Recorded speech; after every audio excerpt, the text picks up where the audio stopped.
So we got people shopping for bags. They're getting lists of needs for people, and we're putting them in their bags. I'm not here to make a show. I'm here to remind people what's happening here to support this and send money and supply everything that's needed. Because I've been through these disasters a lot, and you know, when the headlines are hot, then people pay attention, but it's a month down the road and 2 months down the road when these people are still fighting it, but America's moved on. We can't let them move on. That's right. They move on to the next headline, the next big story. And you know, one of the things that I've noticed is I've probably met with 500 or 600 people today. Nobody's a Democrat, nobody's a Republican, they're just all Americans. We're neighbors. Helping each other. That's all that matters. This is amazing to me. We flew in this morning and had my plane loaded down with everything we could get, from generators to supplies and water and all of that. And to see where it's coming into here is absolutely amazing. This is coming in from all over the state, all over the country. People are flooding in because they want to help.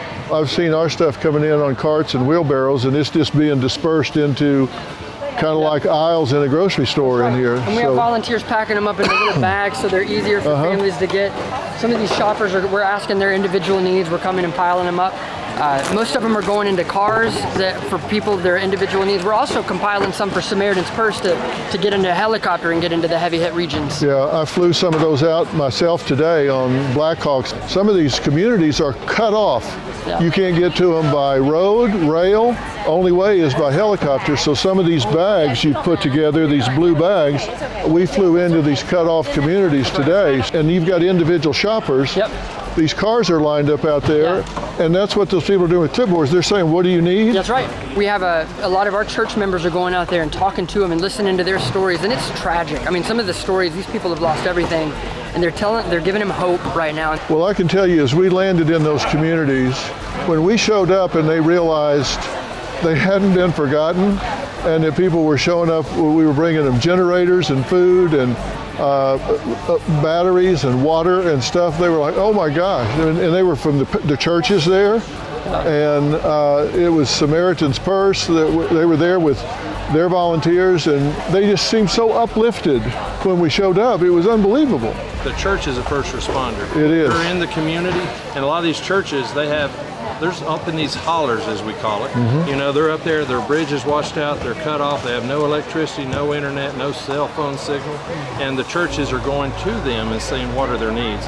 And they get work orders in for us, so our volunteers, we've had close to 4,000 volunteers serving already this week, that they go out and be the hands and feet of Jesus.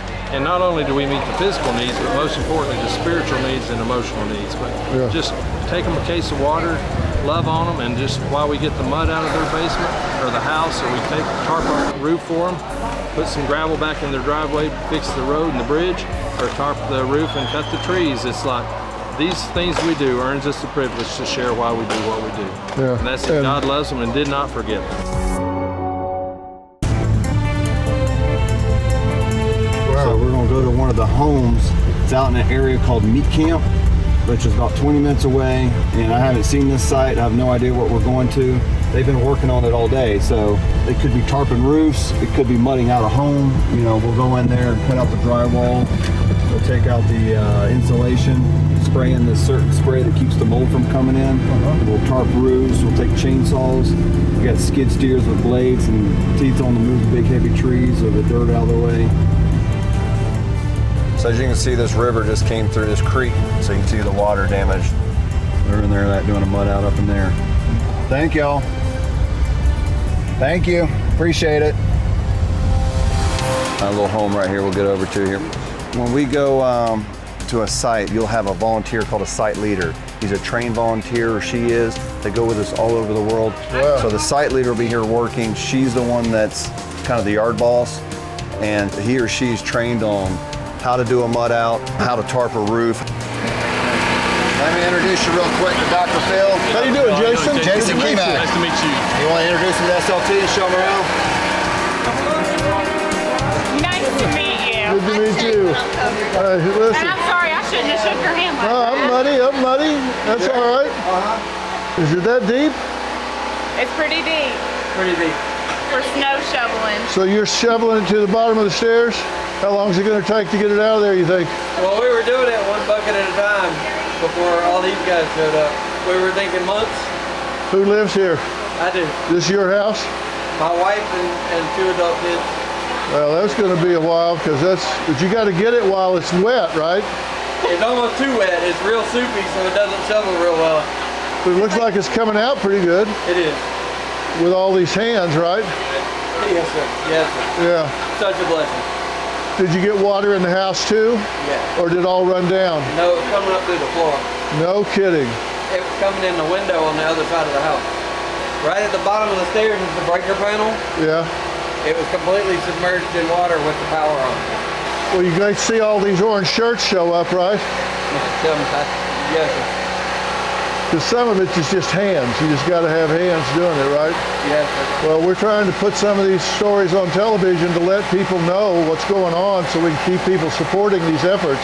Nobody's talking about this area. Well, I am. I came to help. Let me help.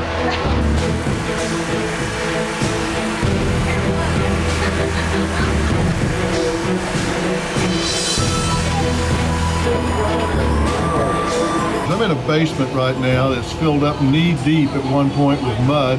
There was water over my head, soaked through the bottom of the floor into these people's house, and finally the water receded and left mud. And so bucket by bucket, shovel by shovel, it's time to shovel it out, take it by caravan up these stairs and get it out of here so these people can get back to living their lives. They are so thankful. If this got stiffer, Kind of like a cake batter. yeah, if this got stiffer, it would be even worse. You can't get much forward that way, you can't move it. Right. Everything else just smells like manure. It's hard to say, this could be worse. Absolutely. We smell like manure. You see, that's pretty heavy, you can't get much forward now. The Lord was very merciful. I'm sorry that happened at all, but at least you've got something to work with. The Lord had his arms wrapped around me is all I know. I don't know how it didn't kill me. No kidding. We're so grateful to you and all of these folks that came out. Well, they're doing the hard work. Well, I will Thank you. forever be donating to Samaritan's Purse. Well, they're the best. Thank you for coming out. Well, I just want to keep people's focus so they don't forget about this and move on with their lives. Whatever you need to do to get the word out so that as many people can be helped as possible. This morning, about 1,200 people showed up to the church where we deployed out of. Yeah. And Samaritan's Purse had no idea how many people would show up today. Yeah. And so they were able to very quickly group people out and send them. And we show up and you just help however you can. And the response of that is always so gratifying. And I think for me, I needed to heal my heart a little bit. Yeah. And I think I needed it for me as much to help other people. Why'd you need to heal your heart? The world is heavy right now. There's a lot going on. And sometimes it takes just getting back to center and just taking an experience like this to realize, like, we're all human, and no matter what happens, that's the root of it, and we love people. Have you noticed? I have since I've been here. Nobody's talking about being a Democrat, a Republican, the election. Everybody's just an American helping out. Nobody cares about all that noise. Yeah. They're just all here helping. And I mean, that's, to me, That's the best part about this. it is the best part Because about it doesn't matter one bit. It doesn't matter. It's too bad that it takes something like this to transcend all of that, but at least it does transcend all of that. It absolutely does. And I mean, watching you guys down there working and everything, it's my privilege to tell this story and get it out. We really appreciate that, because that is not what's happening. There are so many people that are still missing, and so many people just in dire situations. You don't realize that there's people down here with 3 feet of mud in their basement trying to get their lives back together. Right. But I have a new network called Merit TV, and this is the kind of story we want to tell. We want people to understand life's life, and we got to deal with it. So We're all people at the end of the day. yeah. So thanks for helping us tell this Thank story. you for coming. And thanks for what you're doing. We don't have time to wait on make the a difference. government to get it together in these big groups. You just go and you do what you can. And you sleep at night knowing that you did what you could. Well, I've also been on 2 other stops today in Black Hawk helicopters with Samaritan's Purse, taking generators, supplies, help to people stuck out in remote areas that are just cut off from the rest of the world.